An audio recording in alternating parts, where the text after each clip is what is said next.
mengenai biaya apakah dari sekolah kita untuk membiayai nanti tiap dia keluar daerah kan keluar dari apa dari kegiatan sehari-hari dari Pak. Yang pertama yang kita lakukan adalah merancang kembali kos kita. Itu dulu yang kita lihat, kos kita. Apa itu kos saja ketika kita ingin menyusun kos ini ada muatan visi misi di sana, ya kan? Di dokumen satu kita punya visi misi. Nah, sebelum kita mengimplementasi kurikulum Merdeka, kita melihat kembali nih visi misi sekolah kita. Karena ketika kita menyusun modul ajar, tentu saja memperhatikan visi misi itu tadi. Jadi wajib bagi kita untuk mengadopsi visi misi itu ke dalam modul ajar. Pemaparan Bapak ada antara IKM dengan kurikulum yang sekarang kita laksanakan, mungkin kami ya K13 tentu ada keunggulan dan kekurangannya. Contoh misalnya ada perampingan ataupun pengurangan dari jumlah mapel, jumlah jam pelajarannya.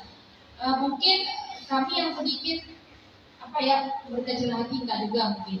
Seperti pelajaran agama mungkin kita lihat kondisi anak sekarang kan lebih kebutuhan tentang pendidikan agama itu lebih sangat meningkat. Tetapi bagaimana kalau misalnya jumlah pengurangan jam ini, apakah tidak berpengaruh dengan perilaku anak misalnya? Kemudian, tetapi kita juga yakin pemerintah sudah memikirkan lebih matang sebelum memprogramkan kurikulum ini. Kemudian Bapak sebagai sebuah penggerak mungkin bisa berbagi pengalaman ke kami, apa keunggulan yang sudah terlihat. Ini pertanyaannya bukan apa Pak, mungkin paling tidak menjadi motivasi bagi kami karena kami kan belum menjalankan kurikulum ini. Apa ya keunggulan yang sudah terlihat semenjak pergantian kurikulum? Tim P5 kepala sekolah penanggung jawabnya, guru koordinator satu orang. Siapa nih yang butuh jam banyak nih di Dapodi? Atau siapa nih yang relevan? Siapa nih yang bisa bertanggung jawab terhadap P5? Tunjukkan dia koordinator P5. Karena koordinator nanti wajib fasilitatornya yang mewakili beberapa mapel itu. Dia untuk satu proyek minimal ada tor. Nah, ya Pak ya. Nanti dibentuk SK Project P5. Tunjuk di situ penanggung jawabnya siapa, koordinatornya siapa, fasilitatornya siapa. Kalau sudah ada fasilitator, jangan tanya, Pak, untuk fasilitator gimana? Itu harus mapelnya, enggak usah dulu. Enggak usah mikir ini guru apa. Yang mau, yang mampu, yang bisa bertanggung jawab, yang punya keinginan untuk mau itu dulu.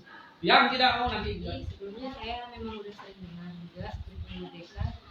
Kemudian untuk PNM tadi juga sudah pernah tahu, namun belum sampai mengerti kalau dalamnya itu ada modulnya gitu karena nggak pernah lihat. Nah mungkin untuk kedepannya saya akan lebih sering untuk membuka itu juga, lihat modulnya gimana, kemudian tema-temanya biar bisa dikembangkan lagi dan untuk diajarkan ke anak-anak juga, terutama untuk di kelas 2. Itu aja sih. Sekarang ya seperti ini dengan bersama kita cepat. Tapi kami di sana yang jumlah personilnya sedikit, laki-lakinya cuma 2 orang, jadi agak tambah sedikit Pak Anies. Kalau dia Pak Anies dan 2, jadi dia langkah kucing. Tapi kan kita tidak diminta di targetnya harus tidak, tapi kita pelan-pelan. Perubahan sebisa mungkin kita lakukan, sekecil apapun yang kita lakukan itu sudah sangat bermakna bagi kita. Oke, Bapak Ibu. Kemudian penerapan pembelajaran yang berpusat pada peserta didik. Saya yakin kegiatan pembelajaran kita sudah berpusat pada peserta didik, di mana sama seperti dengan KTSP, sama dengan K13, dengan membuat LK, dengan menyusun LK sebagus mungkin menurut kita, dengan menurut orang nih. Karena kenapa? Karena ada guru kita yang bertanya, Pak yang panduan, Pak yang literatur. Jadi akhirnya LPPL kan nggak siap-siap, nggak pernah siap. Kenapa? Karena menunggu yang Pak benar. Jadi sudah bagus menurut kita, itu sudah bagus. Baik, hanya contoh, hanya yang lebih karena contoh itu tidak usah dikurasi, ya, tidak dengan kepala sekolah dalam menyusun modul ajar. Kemudian kepala sekolah memimpin refleksi dan perbaikan kualitas proses belajar yang berpusat pada tadi. Melakukan refleksi. Kalau dulu yang saya alami, yang saya lakukan, satu semester sudah supervisi. Maksimal 1 tahun 2 kali supervisi. Semester 1 juga, semester 2 juga. Yuk kita masuk ke dalam ruang kelas supervisi ya, yang senior supervisi guru junior. Maaf ya, tentu kita akan seperti itu di lapangan. Yang golongan A supervisi, yang lesi supervisi lesi. 1. Atau semua dibawa oleh kepala sekolah. Kepala sekolah semua yang supervisi. Guru tidak masuk supervisi. Ya kan seperti itu. Guru tidak masuk supervisi dan mengambil narasi. Iya modul dalam siakan seperti itu. Nah, maka supervisi itu menjadi kewajiban, menjadi keharusan untuk dokumen kepala sekolah. Pun demikian, kunjung kelas juga penting. Kunjung kelas kan tidak formal, tidak bawa catatan, tidak melihat kelemahan guru, tidak melihat kekurangannya, kan seperti itu. Tapi melihat hambatan apa yang dialami oleh seorang guru, melihat hambatan apa yang dialami oleh peserta didik kita ketika proses PDM itu. Itu yang penting oleh seorang kepala sekolah.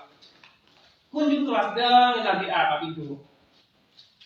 Yang menjadi hambatan ketika PDM itu terjadi. Maka selesai dari itu kepala sekolah melakukan refleksi pembelajaran. Duduk bersama. Harus diagitakan diagnostik ya. Itu observasi. Habis itu saya kasih, karena memang saya mapel ada tes baca tulis Al-Quran. Kemudian ada wawancara juga, siapa yang ngaji, siapa yang tidak ngaji gitu kan.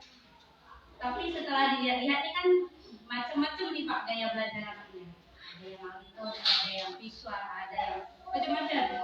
Jadi saya malah bingung Pak, ini kalau kita ambil semua harus sesuai dengan gaya belajar anak, saya pribadi tidak akan mampu menyiapkan modul sesuai dengan kebutuhan anak tadi. Apakah itu memang harus seperti itu atau ada solusi lain Pak? Misalnya sesuai dengan kesanggupan sekolah atau saya sebagai gurunya, atau memang harus